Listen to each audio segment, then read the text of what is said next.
नमस्कार, प्रणाम। स्वागत है आप सबको हमारे इस YouTube चैनल में। दोस्तों, आज की कहानी है चुनावी दुश्मनी में फंसा मासूम प्रेम। कहानी की शुरुआत सूरजपुर में चुनावी माहौल गर्म था। राणा परिवार और शर्मा परिवार दोनों ही अपनी अपनी पार्टी के लिए वोट मांगने में जुटे हुए थे। ये दोनों परिवार शहर में अपनी पकड़ मजबूत करने के लिए किसी भी हद तक जाने को तैयार थे। दूसरी तरफ रिया और अभय की मुलाकात एक कॉलेज सेमिनार में होती है। अभय, जो अक्सर अपनी राजनीतिक पहचान के कारण गंभीर और दूर दूर रहता है, रिया की सादगी और आत्मनिर्भरता से प्रभावित होता है। धीरे धीरे दोनों के बीच दोस्ती गहरी होने लगती है। रिया को अभय का सरल और जमीन से जुड़ा स्वभाव पसंद आता है। उसे लगता है कि अभय अपने परिवार की तरह नहीं है। दूसरी ओर अभय को रिया के सामाजिक कामों और उसकी निडरता से प्यार हो जाता है। जब राणा और शर्मा परिवार को यह पता चलता है कि रिया और अभय एक दूसरे से प्यार करते हैं, तो दोनों परिवार इसे अपनी प्रतिष्ठा और राजनीतिक हितों के खिलाफ मानते हैं। बलराम राणा ने अभय को बुलाकर चेतावनी दी, रिया से दूर रहो, वह हमारे दुश्मन की बेटी है। अगर यह बात जनता में फैल गई तो हमारी साख खत्म हो जाएगी। अभय ने अपने पिता से कहा, प्यार राजनीतिक से अलग है पापा। मैं रिया से प्यार करता हूं और यह मेरी जिंदगी का फैसला है। दूसरी तरफ विक्रम शर्मा ने रिया को डांटा और धमकी दी, वह अभय से न मिले। तुम्हें पता भी है कि वह किसका बेटा है? राणा परिवार ने हमारे साथ क्या क्या किया है। मैं यह रिश्ता किसी भी हालत में बर्दाश्त नहीं करूंगा। लेकिन इन धमकियों के बावजूद रिया और अभय का प्यार और मजबूत हो गया। चुनाव का समय नजदीक था। दोनों परिवारों ने बीच तनाव अपने चरम पर था। बलराम राणा ने अपने राजनीतिक सलाहकारों के साथ मिलकर रिया और अभय के रिश्ते को खत्म करने की योजना बनाई। उन्होंने रिया के अपहरण की साजिश रची।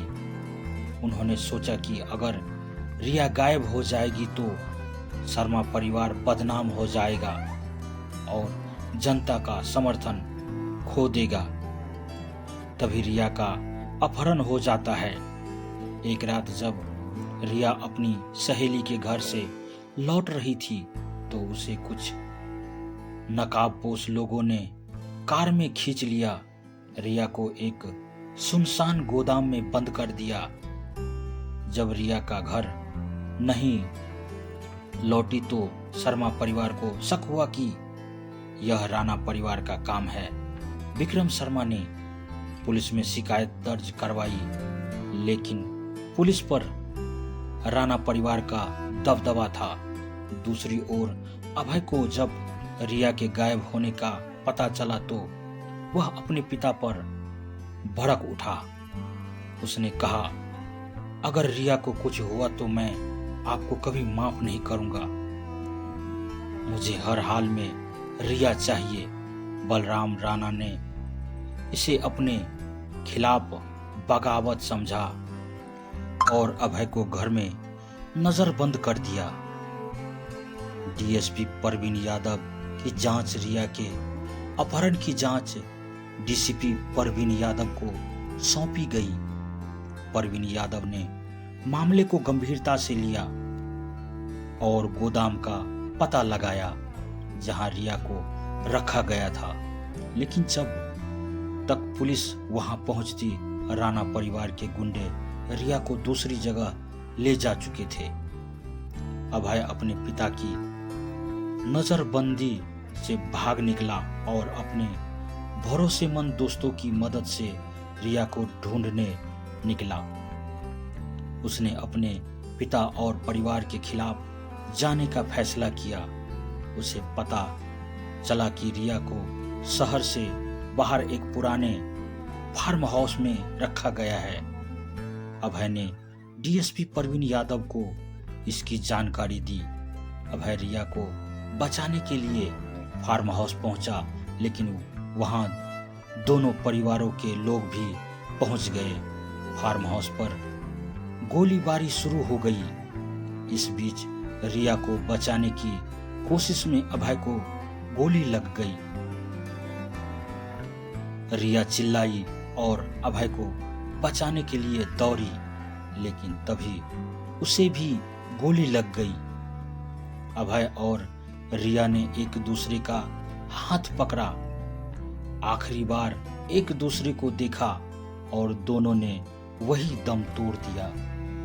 रिया और अभय की मौत के बाद दोनों परिवारों को अपनी गलती का एहसास हुआ, लेकिन तब तक बहुत देर हो चुकी थी।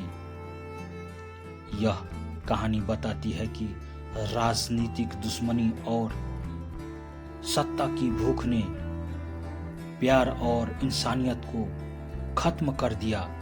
दोस्तों, अगर कहानी अच्छी लगे तो अपने दोस्तों के साथ शेयर करें। चैनल पर नए हैं तो चैनल को सब्सक्राइब करें, लाइक करें, कमेंट में अपनी राय जरूर दें। धन्यवाद। आपका दिन शुभ हो।